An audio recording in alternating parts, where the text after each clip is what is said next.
और इसी बीच बड़ी खबर सामने आ रही है। हरियाणा के नए राज्यपाल असीम कुमार घोष ने शपथ ले ली है। पंजाब और हरियाणा हाईकोर्ट के चीफ जस्टिस शील नागू ने उन्हें शपथ दिलवाई है। पद और गोपनीयता की शपथ दिलवाई गई असीम घोष ने राज्य के 19वें राज्यपाल के तौर पर शपथ ली है। पंजाब के राज्यपाल गुलाब चंद कटारिया भी इस दौरान मौजूद रहे। हरियाणा के मुख्यमंत्री नायब सिंह सैनी भी मौजूद रहे। हरियाणा के कई मंत्री विधायक इस मौके पर मौजूद रहे। पंजाब के राज्यपाल गुलाब चंद कटारिया भी इस मौके पर मौजूद रहे। हरियाणा के नए राज्यपाल असीम कुमार घोष ने शपथ ले ली है। पद और गोपनीयता के उन्होंने शपथ ली है। इस मौके पर हरियाणा के कई मंत्री विधायक भी मौजूद रहे। हरियाणा सीएम नायब सिंह सैनी भी मौजूद रहे और पंजाब के राज्यपाल गुलाब चंद कटारिया भी मौजूद रहे।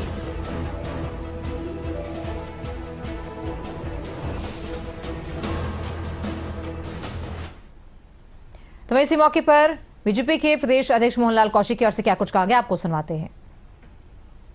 नए राज्यपाल के राजनीतिक अनुभव का फायदा प्रदेश को कितना मिलेगा?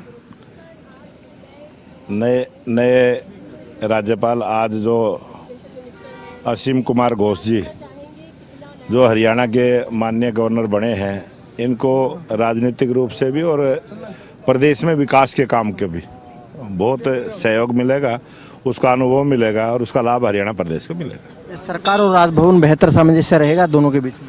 बहुत बढ़िया रहेगा और बहुत अच्छे गवर्नर साहब लगे हैं और अच्छी सोच के व्यक्ति हैं। अच्छी सोच के साथ हरियाणा आगे बढ़ेगा। बिल्कुल। देखिए, बड़ौली साहब थे। बड़ौली साहब का कहना है कि हरियाणा के नए राज्यपाल के अनुभव का प्रदेश को फायदा मिलेगा। कैमरामैन शरद के साथ अनिल मोर, खबरें अब तक, चंडीगढ़। तो वही कैबिनेट मंत्री रणबीर गंगवा ने क्या कुछ कहा है वो भी आपको सुनवाते हैं।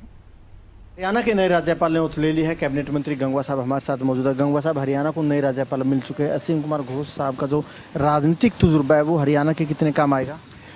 मैं सबसे पहले तो आपके चैनल के माध्यम से भी बहुत बहुत बधाई देता हूं हमारे नए राज्यपाल आदरणीय महामहिम असीम घोष जी को। और निश्चित रूप से इनका एक बहुत लंबा तजुर्बा है, संगठन में भी कार्य किया है, तो हरियाणा के काम आएगा। जो इतना लंबा तजुर्बा, एक अनुभव उनका है, उसका लाभ हरियाणा प्रदेश को निश्चित रूप से मिलेगा। आप सरकार में हैं, सरकार और राजभवन में बेहतर सामंजस्य कैसा रहेगा, उसे कैसे देखते हैं?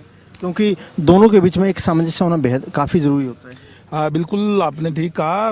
सरकार और राजभवन में भी समस्या चाहिए और राज्यपाल का पद यह है कि पक्ष विपक्ष सबकी सुन करके कोई भी बात हो, कोई और हो, उसमें समस्या बिठाना।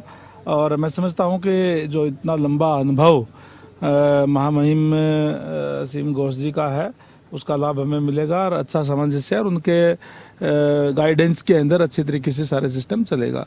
बिल्कुल। देखिए, गंगवा साहब का यही कहना है कि जो मार्गदर्शन है राज्यपाल साहब का मिलेगा और सरकार और राजभवन में भी बेहतर सामंजस्य होगा। कैमरामैन शरद के साथ अनिल मोर, खबरें अब तक, चंडीगढ़। हरियाणा के कैबिनेट मंत्री महिपाल ढांडा से भी खबरें अब तक ने खास बातचीत की है, उनका क्या कुछ कहना है, सुनिए। हरियाणा के शिक्षा मंत्री महिपाल ढांडा साहब मौजूद है। ढांडा साहब, हरियाणा को नए राज्यपाल मिल चुके हैं, उनके अनुभव का कितना फायदा स्टेट को? देखिए, बहुत अनुभवी महामहिम राज्यपाल हम लोगों को मिले हैं। पुराने अनुभवी साथी रहे हैं और संगठन में जो काम करने का इनका कौशल है वो बंगाल में भी बहुत अद्वितीय रहा है। उनका जो प्रशासनिक सेवाओं का लाभ भी हम लोगों को मिलेगा। उनके जीवन का तजुर्बा, अनुभव हमें आगे बढ़ने की प्रेरणा देगा। और निश्चित तौर पे हरियाणा में उन्होंने जिस दिन पहली बार वो आते ही जो उनका व्यू था, विजन था, वो फोकस किया था उन्होंने एजुकेशन। असीम कुमार घोष जी प्रोफेसर रहे हैं, आप शिक्षा मंत्री हैं, यूनिवर्सिटीज राज्यपाल साहब के अंडर में आती हैं, तो शिक्षा के लिहाज से आप कैसे देखते हैं? मैं वही कह रहा हूँ। देखिए, उनका पहला सोचना यही है कि कैसे हम लोग शिक्षा में आमूलचूल परिवर्तन करें।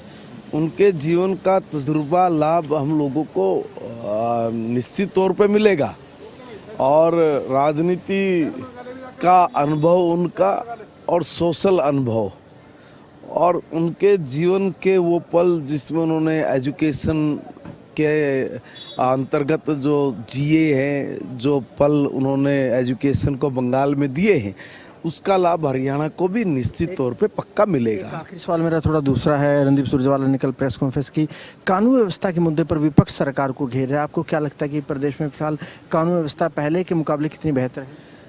नहीं, कोई ये लोग और क्या करेंगे? अच्छा, ये बताइए, अब खाली है और कोई काम नहीं है, अब यही काम करेंगे और कोई काम तो है नहीं उनको।